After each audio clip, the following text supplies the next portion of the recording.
ભગવાનની કૃપા છે ને સાધુના આશીર્વાદ છે ત્યાં સુધી કંઈ જ કામ અસંભવ નથી. અને એવું એટલા માટે હું કહી શકું છું કે જેવી જમીન નક્કી થઈ એના શું કહેવાય ભૂમિદાન માટે પૂજ્ય સ્વામી સાથે હું આવ્યો હતો.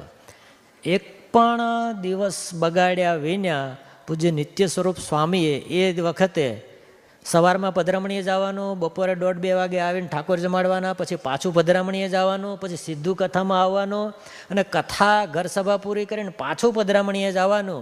આટલી મહેનત અમે તો ત્યાં દેશમાં સાથે છીએ, બરાબર. એમણે સરદાર માટે કે મહુવા માટે નહીં કરી હોય આટલી મહેનત એ આ સિડની મંદિર માટે કરે છે.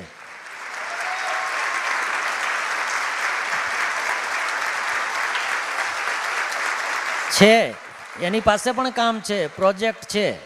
અમે વડતાલ ધામ નૈરોબી બન્યું ત્યારે, લંડનનું મંદિર બને છે ત્યારે એમના પ્રોગ્રામ ગોઠવાઈ ગયેલા હોય ને એમ કહીએ કે આપણે વડતાલનું કામ છે, બેનરો છપાઈ ગયા હોય, હોલ બુક થઈ ગયા હોય, બધું કેન્સલ કરી અને વડતાલ મંદિરના મૂળ સંસ્થાના કામમાં પૂજ્ય નિત્ય સ્વરૂપદાસજી સ્વામી ઊભા રહે છે.